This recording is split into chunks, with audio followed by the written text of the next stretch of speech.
الله ولي الذين آمنوا. الحمد لله وكفى وسلام على عباده الذين اصطفى أما بعد. أعوذ بالله من الشيطان الرجيم. بسم الله الرحمن الرحيم. وهو يتولى الصالحين. سبحان ربك رب العزة عما يصفون وسلام على المرسلين والحمد لله رب العالمين. اللهم صل على سيدنا محمد وعلى آل سيدنا محمد وبارك وسلم. اللہ تعالیٰ نیکوکاروں کا سرپرست ہے. جو لوگ نیکی کی زندگی گزارتے ہیں، گناہوں سے بچتے ہیں، اپنے رب کو راضی کرتے ہیں، اللہ تعالیٰ ان کا سرپرست بن جاتا ہے، ان کے ہر کام کا ذمہ دار ہوتا ہے، اور ان کی آنے والی نسلوں کا بھی اللہ تعالیٰ لحاظ فرماتے ہیں. چنانچہ بعض روایات میں ہے کہ اللہ تعالیٰ بعض لوگوں کی 11 نسلوں کے ایمان کی حفاظت فرماتے ہیں، بعض میں ہے 21 نسلوں کی، اور ایک جگہ پر ہے کہ بعض ایمان والوں کے 41 نسلوں کی اللہ حفاظت فرماتے ہیں. آپ دنیا داروں کو دیکھیں تو مغل بادشاہ وہ خوش نصیب بادشاہ ہیں کہ جن کی بادشاہی خوب چلی، شاید 4تھی یا 5ویں نسل تک. 5ویں نسل کے بعد جو لوگ تھے وہ بھیک مانگتے تھے. دنیا کے بادشاہ تھے، اور ایسی مضبوط بادشاہی کہ نسل در نسل بادشاہ ہے، مگر یہ بادشاہی کتنا عرصہ چلی؟ 4 یا 5 نسل تک. اور حضرت شاہ ولی احمد دہلوی رحمۃ اللہ علیہ وہ دین کے بادشاہ تھے. اللہ کی شان دیکھیں کہ ان کی نسل میں 7 نسلوں تک یہ دینداری آگے چلی. 7 نسلوں تک ان کے جتنے بھی آگے اولادیں آتے رہی، سب علماء، سب حفاظ، سب قراء، سب محدث، سب مفسر. اللہ نے علم کو ان کی 7 نسلوں تک چلا دیا. اور امام ربانی مجد الثانی رحمۃ اللہ علیہ کی 21 نسلوں تک یہ دین چلتا رہا. نسل در نسل جتنے لوگ آتے گئے سب نیکی والے، تقوی والے، نیکی والے، تقوی والے. 21 نسلوں تک لوگوں نے حساب لگایا، اللہ نے ان کی اولاد میں دین کو جاری فرما دیا. تو یہ نیکی کو اللہ 21 نسلوں تک جاری فرما دیتے ہیں. اور دنیا کی جو بادشاہی یا مال پیسہ، یہ 4تھی سے 5ویں نسل تک جانا بھی مشکل ہوتا ہے. تو اصل تو یہ ہے کہ انسان نیک بنے اور اللہ کی سرپرستی میں آ جائے. اللہ اس کو اپنے ذمے لے لے کہ یہ اس کا میں ذمہ دار ہوں.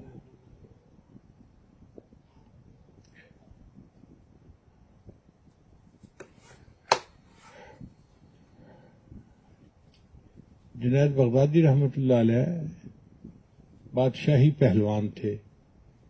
بادشاہی پہلوان کا کیا مطلب کہ وقت کے بادشاہ نے ان کو رکھا ہوا تھا، اور اتنے مضبوط پہلوان تھے کوئی ان کو گرا نہیں سکتا تھا. بادشاہ نے اعلان کروایا ہوا تھا کہ میری بادشاہی میں جو بندہ ان سے کشتی جیت جائے گا نا، میں اس کو بڑا انعام دوں گا. تو ہر ہفتے جمعے کے دن نئے سے نئے لوگ آتے تھے اور ان کے ساتھ کشتیاں کرتے تھے. اور یہ اتنے مضبوط تھے کہ جو آتا تھا اسے تھوڑی دیر میں چت کر دیتے تھے، گرا دیتے تھے. بادشاہ کو بڑا فخر تھا، بڑا ناز تھا کہ میرا پہلوان بڑا چیمپئن ہے، میرا پہلوان رستم زماں ہے، میرا پہلوان فلاں ہے. اللہ کی شان دیکھیں، ایک آدمی تھا جو کمزور سا تھا، عام آدمی. ایک مرتبہ اس نے بادشاہ کے خط لکھا کہ مجھے آپ کے پہلوان کے ساتھ کشتی کرنی ہے. بادشاہ نے کہا اچھا بھائی کرواؤ اس کا مقابلہ. اب جس کشتی میں بادشاہ نے آنا ہوتا تھا نا، اس میں بڑی بھیڑ ہوتی تھی، بڑا مجمع ہوتا تھا. چنانچہ بادشاہ نے کہا کہ یہ کشتی میں خود دیکھوں گا. بڑا مجمع، پورا شہر سمجھے سمٹا گیا. بغداد کا پورا شہر ایک جگہ پر جمع تھا. جب کشتی ہونے لگی تو مقابلے میں ایک طرف تو جنید بغدادی تھے جو اتنے موٹے تازے بادشاہ کے پہلوان تھے، اور دوسری طرف وہ پتلا سا بندہ تھا. لگتا ایسا تھا کہ جنید بغدادی اس کو 1 منٹ کے اندر گرا دیں گے، لیکن پہلوان جب مقابلہ کرتے ہیں تو ایک دوسرے کے ساتھ پنجہ ملاتے ہیں۔ جب پنجہ ملایا اور کشتی ہونے لگی تو کیا لوگوں نے دیکھا کہ اس آدمی نے، جو عام سا آدمی تھا، اس نے جنید بغدادی کو گرا دیا۔ بادشاہ کو اپنی آنکھوں پہ یقین نہیں آتا تھا، میرا پہلوان اور اس کو ایک عام بندہ گرا دے، یہ کیسے ہو سکتا ہے؟ بادشاہ نے کہا دوبارہ کشتی کراؤ۔ دوبارہ کشتی کروائی تو پھر وہ بندہ جو ہے اس کو گرا کے اس کے سینے کے اوپر چڑھ کے بیٹھ گیا۔ بادشاہ کو بڑی ندامت ہوئی، افسوس ہوا کہ میرے پہلوان کو ایک عام بندے نے گرا دیا۔ خیر اس بندے کو تو بڑا انعام دے کے اس نے فارغ کر دیا کہ یہ جیت گیا ہے، لیکن بادشاہ کو بڑا غصہ آیا۔ بادشاہ نے جنید بغدادی کو بلایا اور بلا کے کہا کہ مجھے افسوس ہے تمہارے اوپر، تم نمک حرام نکلے، اتنا تم نے کھایا، اتنا میں تمہارے اوپر خرچ کرتا تھا، اتنا گوشت، اتنا پھل، اتنا یہ، اتنا وہ، اور اتنا تمہارا خرچہ تھا، اور تمہیں کہا بندے سے جو ہے نا وہ ہار گئے اور چت ہو گئے۔ بڑا بادشاہ نے اس کو نا ذلیل رسوا کر کے اپنے دربار سے غصے میں نکال دیا، چلے جاؤ یہاں سے، اب میں تمہاری شکل نہیں دیکھنا چاہتا۔ اب بڑی ذلت ملی تھی۔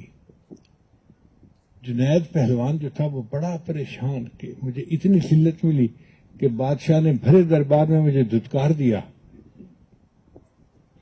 گھر گیا، بیوی کو یقین نہیں آتا تھا کہ میرا خاوند جو اتنا بڑا پہلوان ہے یہ ایک عام بندے سے جو ہے وہ شکست کھا جائے گا۔ بہرحال جنید بغدادی روتے روتے سو گئے۔ خواب میں نبی اسلام کی زیارت نصیب ہوئی۔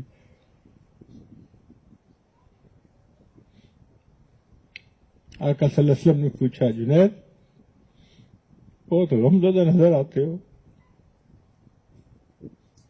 اے اللہ کے حبیب صلی اللہ علیہ وسلم، مجھے آج بہت ذلت ملی ہے، اتنا میں کبھی ذلیل نہیں ہوا جتنا میں آج ذلیل ہوا ہوں۔ وجہ کیا بنی؟ اے اللہ کے حبیب صلی اللہ علیہ وسلم، ایک عام سے بندے نے میرے ساتھ کشتی کا مقابلہ کیا۔ جب میں نے اسے دیکھا تو میں نے سوچا میں تو اسے 1 منٹ میں زمین پہ گرا دوں گا، لیکن جب میں کشتی کرنے کے لیے اسے پنجہ لگانے لگا تو اس بندے نے مجھے کان میں کہا، جنید تو بادشاہ کا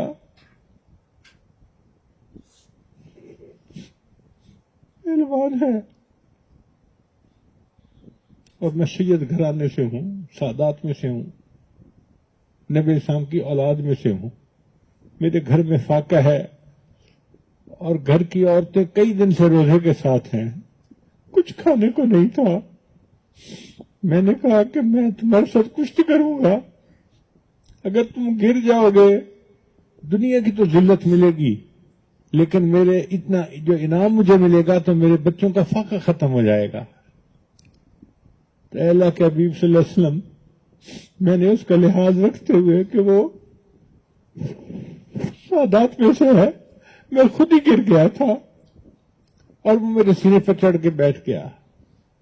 اب لوگ اس کی توقع نہیں کرتے تھے تو بادشاہ کو تو غصہ آنا ہی تھا، تو بادشاہ نے مجھے بہت ذلیل و رسوا کیا، شرمسار کیا اور اپنے دربار سے دھتکار دیا۔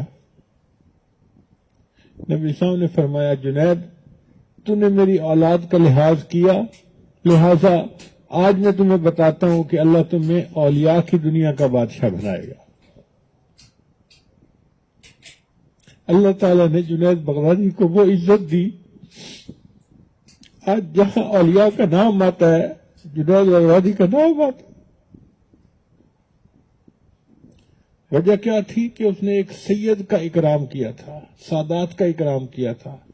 آپ اندازہ لگائیے، اللہ نیکوں کا سرپرست تو ہے ہی صحیح، جو نیکوں کی اولاد کا اکرام آگے کرتے ہیں اللہ اس کے ساتھ بھی خیر کا معاملہ فرما دیتے ہیں۔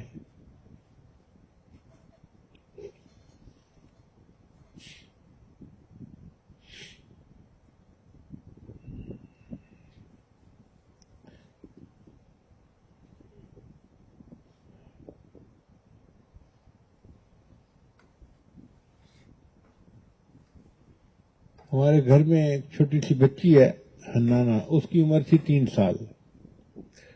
وہ اکثر و بیشتر دیکھتی تھی کہ مدرسے والے آ کے مانگ رہے ہیں جی کہ ہمیں یہ منگانا ہے وہ منگانا ہے، تو میں جیب سے پیسے نکال کے دیتا تھا. وہ بڑی حیران ہوتی تھی، ہر کوئی دادا ابو سے مانگتا ہے، مدرسے کے لیے بھی مانگتا ہے، گھر کے لیے بھی مانگتے ہیں، سفر میں بھی مانگتے ہیں، حضر میں بھی مانگتے ہیں، اور دادا ابو پیسے دیتے رہتے ہیں. ایک دن میرے پاس آئی، دادا ابو ہر بندہ آپ سے مانگتا ہے، دادا بھی آپ سے مانگتی ہے، میرے ابو بھی مانگتے ہیں، اور فلاں بھی مانگتے ہیں، اور مدرسے کے لیے، اور جو مسجد بن رہی ہوتی ہے اس کے لیے بھی مانگتے ہیں، اور آپ سب کو پیسے دیتے ہیں، تو آپ کو کون دیتا ہے؟ اس نے مجھ سے یہ سوال پوچھا. میں نے اسے کہا کہ حنانہ مجھے اللہ دیتا ہے، اور آگے پھر جو مجھ سے مانگتا ہے میں اس کو دے دیتا ہوں، میں نہ نہیں کرتا. وہ خاموش ہو گئی. اللہ کی شان دیکھیں، ایک مرتبہ ہم اپنے بچوں کو لے کے گئے جنگل دکھانے کے لیے. رمضان شریف کے بعد اعتکاف کیا تھا، تو رمضان کے بعد ہم جنگل میں گئے. اب جنگل میں ہم گئے تو وہاں میں عام طور پہ فجر کے بعد ذرا جلدی کمرے سے باہر آ جاتا تھا. باقی لوگ 9-10 بجے تک سوتے تھے، فجر پڑھ کے لیٹ جاتے تھے، اور پھر 10-11 بجے اٹھتے تھے. تو میرے پاس تقریباً 2 گھنٹے ہوتے تھے. اس 2 گھنٹے میں میں نے اپنی خط پڑھنا، ڈاک پڑھنا، اس کا معمول بنا لیا تھا کہ میں اکیلا ہوتا ہوں، صبح کا وقت ہوتا ہے، تو چلو میں اپنے خط پڑھ لوں گا، جواب لکھ لوں گا. تو میں خط کا کام کرتا تھا. اب ایک دن میں بیٹھا ہوا خط کا جواب دے رہا تھا، تو حنانہ اٹھ کے میرے پاس آ گئی، کرسی پہ بیٹھ گئی. دادا وہ کیا کام کر رہے ہیں؟ میں نے کہا بیبی میں خطوں کا جواب دے رہا ہوں اور لکھ رہا ہوں. دادا وہ میں آپ کی ہیلپ کر سکتی ہوں؟ میں نے کہا ہاں ہیلپ کرو. کیا؟ میں نے کہا کہ یہ خط پڑے ہیں، ایک ایک خط کو پھاڑو، اور جو لکھا ہوا اس میں سے خط نکلے اس پہ کئی دفعہ اوپر بسم اللہ لکھی ہوتی ہے. اب بسم اللہ لکھنے سے وہ کاغذ قرآن پاک کے حکم میں ہو جاتا ہے. اس کو اگر بے وضو ہاتھ لگایا جائے تو گناہ ہوتا ہے. اس لیے خط کے اوپر کبھی بسم اللہ نہیں لکھنی چاہیے، بس اس میں ہی تعالیٰ اتنا ہی لکھ دیں تو کافی ہوتا ہے. تو میں نے کہا کہ آپ ایسا کرو کہ خطوں کو پھاڑو، اور اس میں سے جہاں بسم اللہ دیکھو اس کو پھاڑ لو، کیونکہ وہ قرآن پاک کے حکم میں ہے. ان کو الگ رکھو، ان کا بہت اکرام کرنا ہوتا ہے. اس نے کہا بہت اچھا. اب وہ خط کو پھاڑتے، یعنی خط پھاڑتی اور اس میں سے کاغذ نکال کے اس میں دے. ہمارے بہت سارے دوست جو خط بھیجتے ہیں وہ اپنی محبت کے اظہار کے لیے خط میں ہدیہ بھی بھیج دیتے ہیں. اب کسی میں 1000 روپیہ ہے، کسی میں 2000 ہے، کسی میں 5000 ہے. وہ اپنی محبت کا ہر ایک کا اظہار ہوتا ہے، اور جو بھیجتا ہے ہم اس کے لیے دعا کرتے ہیں. پھر اب اس کے لیے بڑی حیران کن بات تھی کہ خط پھاڑتی تھی اور اس میں خط بھی لکھا ہوتا تھا اور ساتھ 1000-2000 روپیہ بھی ہوتا تھا. تو مجھے کہنے لگی کہ دادا ابو یہ پیسے کیوں ہوتے ہیں خط میں؟ میں نے کہا کہ بچہ اللہ ان کے دل میں محبت ڈال دیتا ہے، اور وہ ہدیہ کے طور پہ یہ 7 پیسے بھی ڈال دیتے ہیں، اکٹھے کر دیتے ہیں.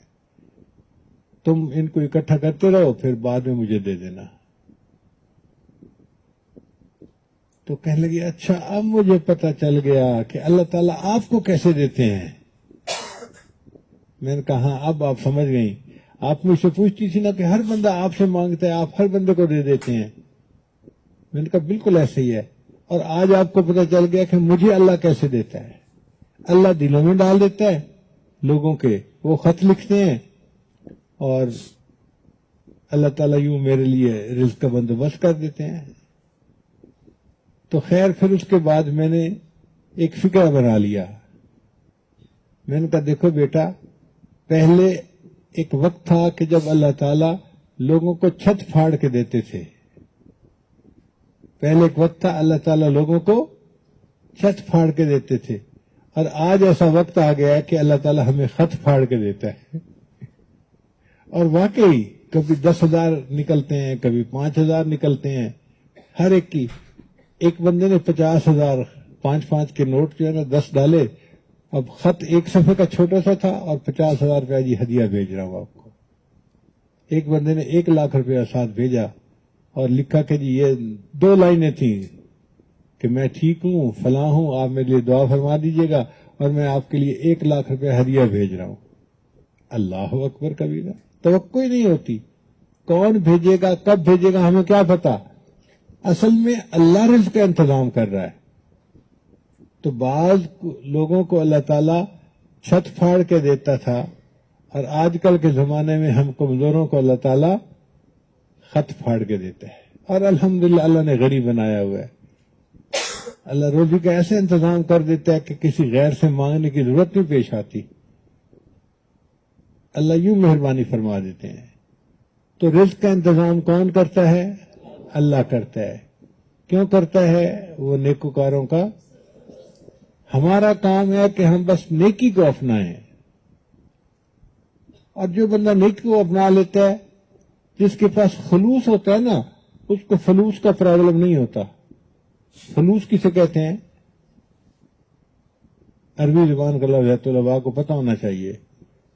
فلوس کہتے ہیں تو جس کے پاس خلوص خوب ہوتا ہے، اس کے پاس فلوس کی کمی کبھی نہیں ہوتی۔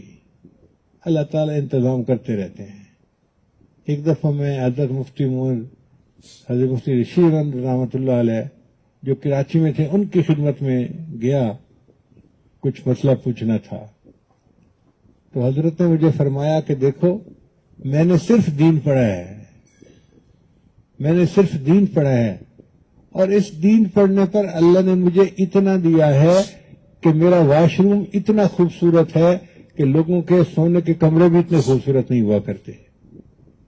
ان دنیا داروں کے سونے کے کمرے اتنے خوبصورت نہیں ہوتے جتنا خوبصورت اللہ نے میرا بیت الخلا بنایا ہوا ہے۔ اور واقعی انہوں نے بالکل صحیح بات کی تھی کہ انہوں نے دین کو پڑھا تھا، اور دین میں اللہ نے ان کو بڑی عظمت عطا فرمائی تھی، اور اس عظمت کی وجہ سے اللہ نے اتنا دیا کہ ان کا جو بیت الخلا تھا وہ ان فیکٹریوں والوں کے سونے کے کمروں سے بھی زیادہ خوبصورت بنا ہوا تھا۔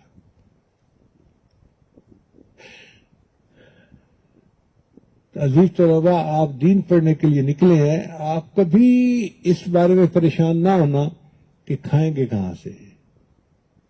انبیاء کہاں سے کھاتے تھے؟ انبیاء کو کون کھلاتا تھا؟ جو اللہ انبیاء کو کھلاتا تھا وہی اللہ انبیاء کے آگے وہ رسا کو بھی وہی کھلاتا ہے۔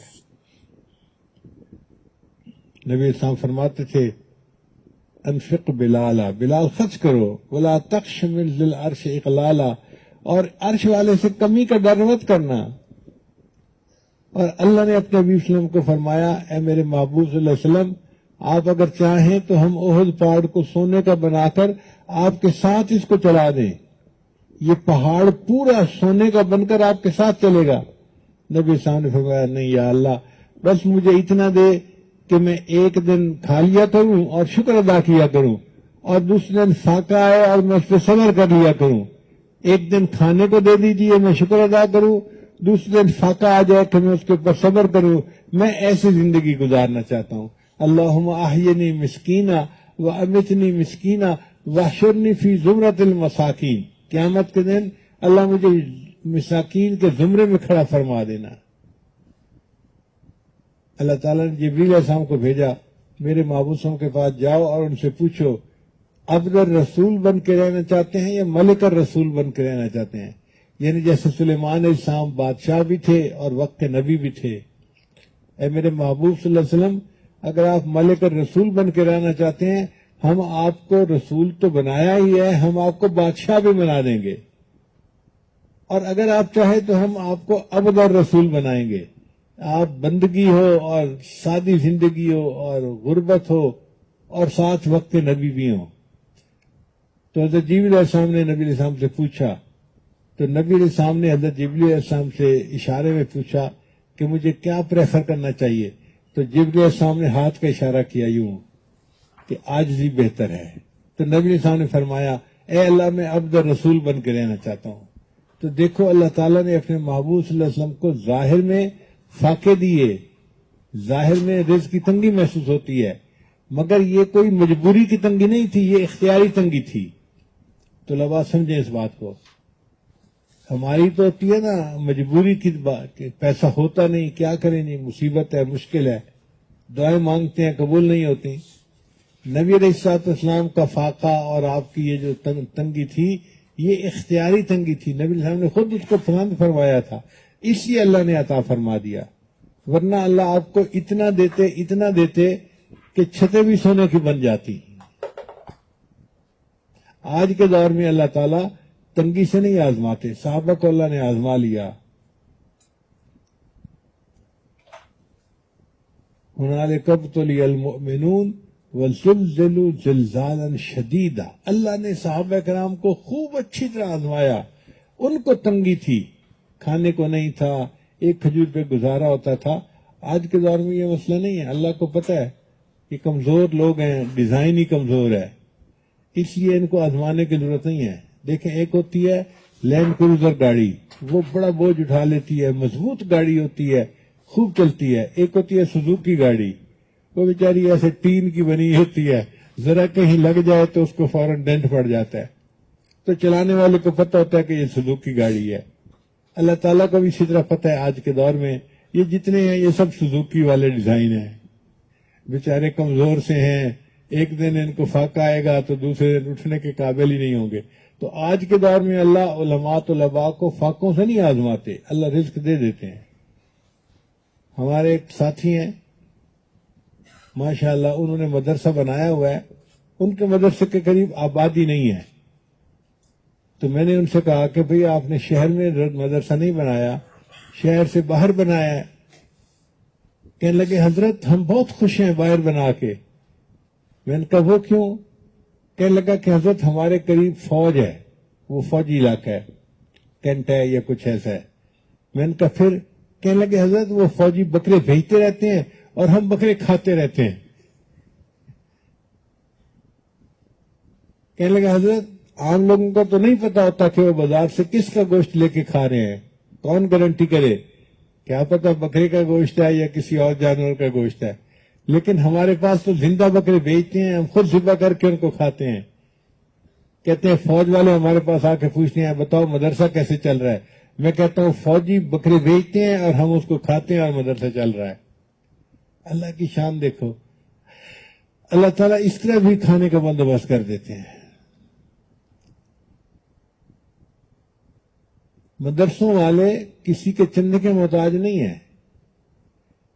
دیکھیں ہر بندے کو یا تو اللہ تعالیٰ خوشی دیں گے یا غمی دیں گے، دو میں سے ایک حال ہوگا نا. اب جس کو خوشی ملی اس کا دل چاہے گا کہ میں بھئی خوشی کا اظہار کروں، اور جی میرے ہاں بیٹا ہوا ہے، اچھا بھئی مدرسے میں 2 بکرے پہنچا دو، اللہ کا شکر ادا کرنے کے لیے. کسی کے ہاں غمی ہوئی، کوئی فوت ہو گیا، اچھا بھائی مدرسے میں 2 بکرے پہنچا دو.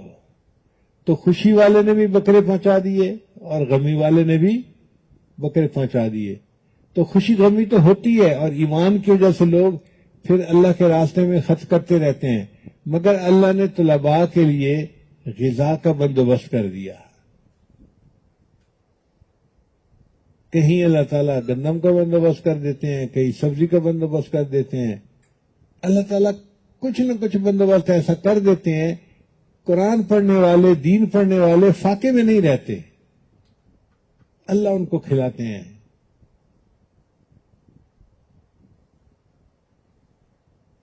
اور کہیں جانے کی بھی ضرورت نہیں پڑتی، آ کے خود دے جاتے ہیں.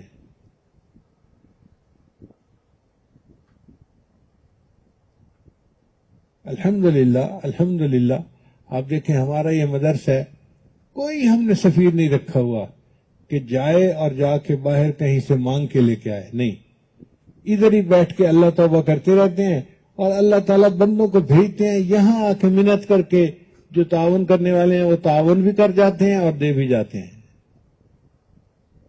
ہمیں نہیں جانا پڑتا، اللہ بندوں کو یہاں بھیج دیتے ہیں. شروع کی بات ہے، تو ابا اس وقت تھوڑے تھے اور مسجد ابھی کمپلیٹ نہیں ہوئی تھی. ایک صاحب نے مجھے فون کیا، میں جی شہر سے فون کر رہا ہوں اور میں نے 10 بوری گندم دینی ہے. میں نے کہا بہت اچھی بات ہے. کہتے جی کسی بندے کو بھیج دیں، میں 10 بوری گندم دے دوں. جب اس نے کہا نا کسی بندے کو بھیج دیں، میں نے کہا بھائی تھوڑی دیر کے لیے آپ ہی بندے بن جائیں اور گندم پہنچا دیں، یہی الفاظ کے۔ میں نے کہا بھائی ایسا کریں آپ تھوڑی دیر کے لیے بندے بن جائیں اور آپ وہ گندم مجھے پہنچا دیں۔ اس کو بات سمجھ نہیں آئی، مجھ سے پھر پوچھتا ہے۔ میں نے کہا دیکھو بھائی بچے ہیں قرآن پڑھنے والے، حدیث پڑھنے والے، اب میں ان کو قرآن حدیث پڑھنے سے اٹھا دوں اور گندم لینے کے لیے بھیجوں تو یہ اچھا ہے یا آپ ان کو یہاں پہنچا جاؤ یہ اچھا ہے؟ پھر اس کے بعد سمجھ میں آئی، کہتے ہیں جی ٹھیک ہے بہت اچھا میں آ کے پہنچا دیتا ہوں۔ اس نے گندم یہاں پہنچائی۔ تو اللہ تعالیٰ ہمیں یہیں بیٹھے بیٹھے رزق پہنچا دیتا ہے، ہمیں جانے کی ضرورت بھی نہیں پڑتی۔ تو نیکوکاروں کا سرپرست کون ہے؟ اللہ سرپرست ہے۔ آپ حضرات اپنے گناہوں سے سچی توبہ کر لیجئے اور نیکی کے اوپر جم جائیے، ڈٹ جائیے کہ ہم نے گناہ نہیں کرنا، نیکی کرنی ہے، اور پھر اس کی برکتیں دیکھے۔ جو بندہ نیکی کو اپنائے گا، تقوی کو اپنائے گا، اللہ تعالیٰ اسے غیر کا محتاج نہیں کرے گا، بلکہ جو مخالفین ہوں گے، حاسدین ہوں گے، اللہ ان سے بھی حفاظت فرمائیں گے۔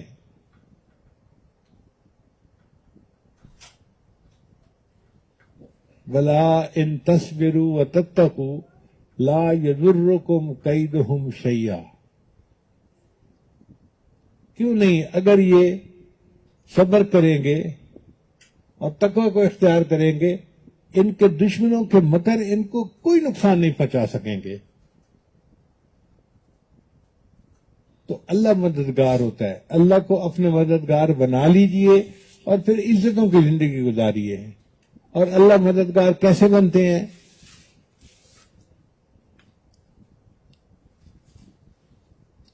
نیکی کرنے سے۔ تو ہم نے ایک سبق سیکھنا ہے، یہ اتنے دن کی جو بات چیت تھی اس کا ایک لب لباب آج میں نکالنا چاہتا ہوں۔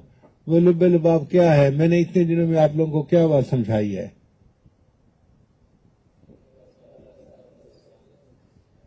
ہم نے نیکی کرنی ہے اور اللہ تعالیٰ کی سرپرستی میں آنا ہے، پھر اللہ تعالیٰ ہمارے سارے معاملات کو خود ہی سیدھا فرمائیں گے۔ جو سرپرست بن جاتا ہے پھر وہ ذمہ دار ہوتا ہے ہر چیز کا۔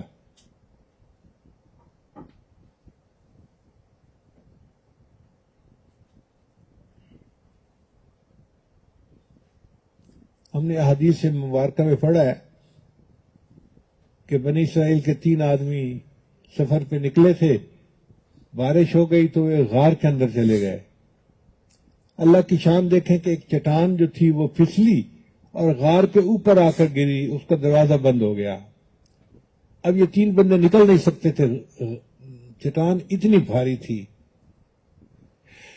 انہوں نے فیصلہ کیا کہ ہم اللہ کے سامنے کوئی اپنا عمل پیش کریں۔ چنانچہ ایک نے اپنا عمل پیش کر کے دعا مانگی، تیسرا حصہ چٹان نیچے ہو گئی۔ پھر دوسرے نے دعا مانگی اور تیسرا حصہ نیچے ہو گئی۔ پھر تیسرے نے دعا مانگی تو غار کا منہ خالی ہو گیا اور یہ تینوں بندے اس غار میں سے اپنی جان کی حفاظت کے ساتھ نکل آئے۔ اب یہ حدیث مبارکہ ہم کتابوں میں تو پڑھتے ہیں، لیکن خیال آتا ہے کہ بھئی ان کے پاس تو نیک اعمال تھے، انہوں نے نیک اعمال کا وسیلہ پیش کیا تو اللہ نے ان کو نجات عطا فرما دی۔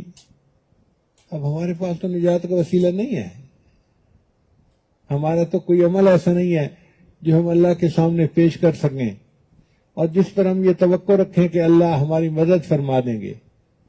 تو ہم کیا کریں بھائی؟ ایسے وقت میں اپنے اساتذہ، اپنے مشائخ، ان کے ساتھ جو محبت کا تعلق ہے اس کو اللہ کے سامنے وسیلے کے طور پہ پیش کر کے دعا مانگیں۔ میں گارنٹی سی بات کر رہا ہوں کہ اللہ تعالیٰ یقیناً پریشانیوں کو ختم کر دیں گے، مصیبتوں سے محفوظ فرما دیں گے۔ میں اپنی زندگی میں کبھی اگر کہیں پھنستا ہوں نا کسی بڑی مصیبت میں تو ہمیشہ اپنی والدین کو اللہ کے حضور پیش کرتا ہوں۔ الحمدللہ میرے والدین نیک بہت تھے، ماں بھی نیک تھی، والد بھی نیک تھے، ایک سے بڑھ کے ایک نیک تھے۔ جب بھی میں نے ان کو اللہ کے سامنے پیش کیا، یا اللہ تو جانتے ہیں میں گنہگار ہوں،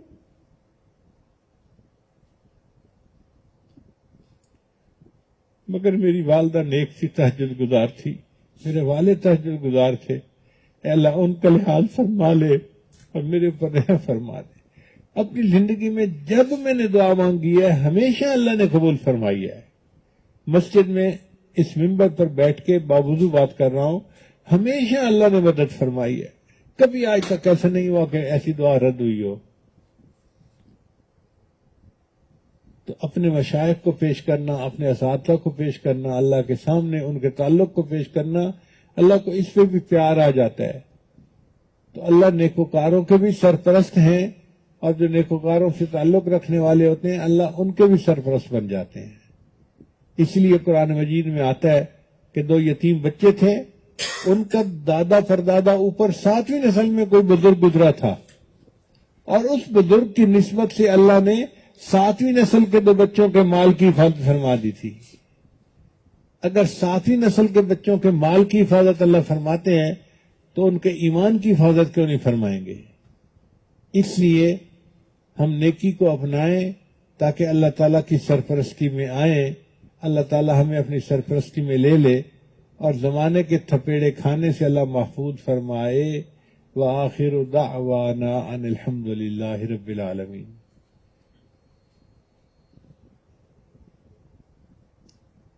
بیٹھ کے کلمات پڑھائے جائیں گے، سچی توبہ کی نیت سے یہ کلمات پڑھ لیجئے۔ بسم اللہ الرحمن الرحیم، لا الہ الا اللہ محمد الرسول اللہ، آمنت باللہ وملائکتہ وکتبہ ورسلہ والیوم الآخر والقدر خیرہ وشرہ من اللہ تعالی والبعث بعد الموت، آمنت باللہ کما ہوا باسمائہ وصفاتہ وقبلت جمیع احکامہ اقرار باللسان وتصدیق بالقلب، اشہد ان لا الہ الا اللہ واشہد ان محمدا عبدہ ورسولہ، استغفر اللہ ربی من کل ذنب واتوب الیہ برحمتک یا ارحم الراحمین۔ ان کلمات کو پڑھنے سے ہم تو بتائے ہو چکے ہیں، چند معمولات ہیں جن کو باقاعدگی سے کریں گے تو اللہ تعالیٰ دل کو منور کریں گے۔ ان میں سے پہلا ہے 100 مرتبہ استغفار پڑھنا صبح شام، دوسرا ہے 100 مرتبہ درود شریف پڑھنا، تیسرا ہے قرآن مجید کی تلاوت روزانہ کرنا، 1 پارہ ہو تو بہت اچھا، مشکل ہو تو آدھا پارہ صحیح، چوتھا ہے چلتے پھرتے ہر وقت دل میں اللہ کو یاد کرنا، اور 5واں ہے مراقبہ کرنا 15-20 منٹ صبح یا شام۔ مراقبے کا طریقہ بہت آسان ہے، اللہ سے لا لگا کے بیٹھ جایا کرے کہ اللہ کی رحمت آ رہی ہے، دل میں سما رہی ہے، دل کی ظلمت اور سیاہی دور ہو رہی ہے، اور میرا دل کہہ رہا ہے اللہ اللہ اللہ۔ تھوڑی دیر کے لیے ہم مراقبے کی مشق کر لیتے ہیں، سب حضرات مراقبہ کر لیجئے، اللہ کو یاد کیجئے۔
لا الہ الا اللہ محمد رسول اللہ.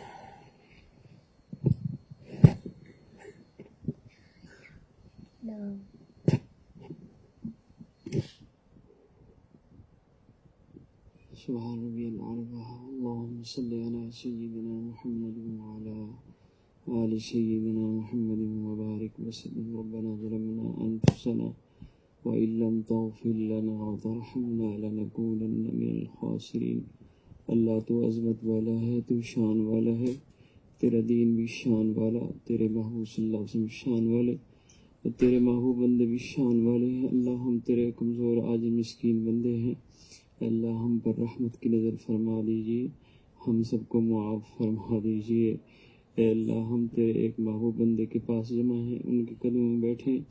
اے اللہ مہربانی فرما دیجیے، ہم سب کو معاف فرما دے. اے اللہ ہم سب کو معاف فرما دے.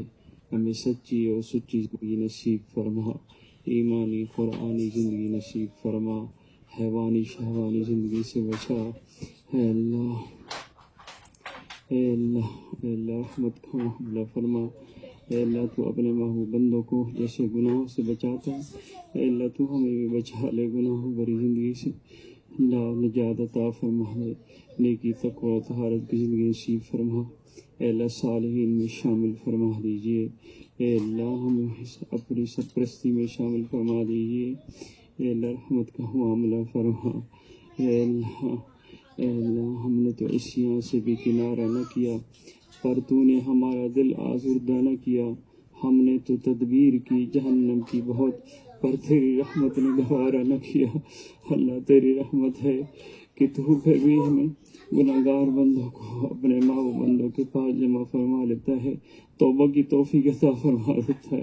اے اللہ لگتا ہے کہ تو ہمیں معاف کرنا چاہتا ہے. اے اللہ رحمت فرما دیجیے. اے اللہ ہم سب کو آج معاف فرما دیجیے. اے اللہ معاف فرما دیجیے. اے اللہ معاف فرما دیجیے. اے اللہ معاف فرما دیجیے. اے اللہ ہمارے گناہوں کی بدبو کی وجہ سے تیری رحمت والے فرشتے ہم سے دور ہو جاتے ہیں. اے اللہ تو ہم سے دور نہ ہو جا. اے اللہ تو ہم سے دور نہ ہو جا. اے اللہ تو ہم سے دور نہ ہو جا. اے اللہ دنیا میں دیکھا ہے معصوم بچہ گندگی میں لتڑا ہوا ہو، سارے لوگ اس سے گھن نفرت کرتے ہیں، لیکن ماں اس کو صابن سے دھو کر سینے سے لگا لیے کرتی ہے، کہتی ہے کہ میرا نادان بچہ ہے، اس کو سمجھ نہیں. اللہ آپ بھی آج فرشتوں سے فرما دیجیے کہ یہ میرے نادان بندے شیطان کے بہکاوے میں گناہ کر بیٹھے ہیں. آنکھیں بھی گناہ گار ہیں، زبان بھی گناہ گار ہے، کان بھی گناہ گار، سر پہ گناہ گار ہے. میرے فرشتوں، میں اپنی رحمت کی نگاہ سے ان کو دھو دوں گا، تم ان سے نفرت نہ کرو. شیطان کے بہکاوے میں آ گئے ہیں، معاف فرما دیجیے. اللہ اے اللہ رحمت کا معاملہ فرما دیجیے. اے اللہ تو اپنے رحمت والے فرشتوں سے جیسے پوچھتا ہے یہ میرے بندے کیوں اکٹھے ہوئے تھے، اے اللہ تیرے رحمت والے فرشتے جواب دیتے ہیں اللہ تیرا تذکرہ کر رہے تھے، تیری رحمتوں کا تذکرہ کر رہے تھے. اے اللہ تیری بخشش کے تذکرے کر رہے تھے. اے اللہ تو اس سے جہنم سے پناہ مانگ رہے تھے. اے اللہ جنت کی طلب کر رہے تھے. اللہ تو ان رحمت والے فرشتوں سے کہتا ہے میرے فرشتوں تم گوار ہو، میں نے ان سب کو معاف کر دیا ہے. اللہ ایک فرشتہ کہتا ہے یا اللہ ایک بندہ ایسا تھا ویسے ہی بیٹھ گیا تھا، اس کی نیت نہیں تھی. اللہ فرماتے ہیں یہ میرے ایسے بندوں کی جماعت ہے کہ ان کے ساتھ بیٹھنے والا کوئی بدبخت معروم نہیں ہو سکتا. اللہ آج تیرے محبوب بندے کے پاس بیٹھے، ان کے پاس ہمیں اللہ بدبخت نہ بنائیے، معروم نہ فرمائیے. اے اللہ رحمت فرما دیجیے، ہمیں سچی اور سچی زندگی نصیب فرما دیجیے. اے اللہ علوم نبوت سے مالا مال فرما دیجیے، کیفیات نبوت سے مالا مال فرما دیجیے. اے اللہ جیسے تو چاہتا ہے ویسے ہمیں اپنا بنا دیجیے. اے اللہ ہم تو ایسا نہ بن سکے جیسے تو چاہتا ہے، لیکن تو خود رحمت سے ہمیں ایسا بنا دے. اے اللہ رحمت کا معاملہ فرما، حاضرین محفل کے دلوں میں جتنی نیک تمنائیں پوری فرما، اے اللہ جو بیمار ہیں ان کو شفا عطا فرما، جو پریشان حال ہیں اللہ ان کی پریشانی دور فرما، جو اپنا دکھ درد کسی کو بتا نہیں سکتے اللہ تو علیم بذات الصدور ہے، ان کے دکھوں کا مداوع فرما دیجیے، اللہ جو مانگا ہے یہ عطا فرما، اللہ جو مانگنا چاہیے تھا نہیں مانگ سکے بن مانگ نصیب فرما۔ اس سے پہلے کہ لوگ ہمیں کلمے کی تلقین کریں، اختیار کے ساتھ کثرت سے کلمہ طیبہ کا ورد نصیب فرما۔ اس سے پہلے کہ لوگ ہمیں غسل دیں، سچے غسل توبہ کی توفیق نصیب فرما۔ اس سے پہلے کہ لوگ ہمیں کفن پہنائیں، تقوی و طہارت کی پوشاک پہنا دیجئے۔ اس سے پہلے کہ لوگ ہمارا نماز جنازہ پڑھیں، نماز میں خشوع خضوع نصیب فرما دیجئے، سجدوں کا سرور نصیب فرما، قرآن پاک پڑھنے کی لذت نصیب فرما، حضوری والی نماز نصیب فرما۔ اے اللہ پابندی کے ساتھ تہجد پڑھنے کی توفیق نصیب فرما۔ اے اللہ اس سے پہلے کہ تیرے دربار میں ہم حاضر ہوں، مجرم بن کے نہیں تیرے بندے بن کے حاضر ہوں، اپنے دربار عالیہ میں قبولیت نصیب فرما دیجیے۔ قیامت کے دن کو ہمارے لیے خوشیوں کے دن بنا۔ اے اللہ ہمیں جب تک زندہ رکھ، اسلام پہ زندہ رکھ، جب خاتمہ ہو ایمان پر ہو، زبان پہ کلمہ طیبہ جاری ہو، لا الہ الا اللہ محمد الرسول اللہ۔ ربنا تقبل منا انك انت السميع العليم تب علينا انك انت التواب الرحيم وصلى الله تعالى على خير خلقه سيدنا ومولانا محمد وعلى آله وأصحابه وأهل بيته وذرياته أجمعين برحمتك يا أرحم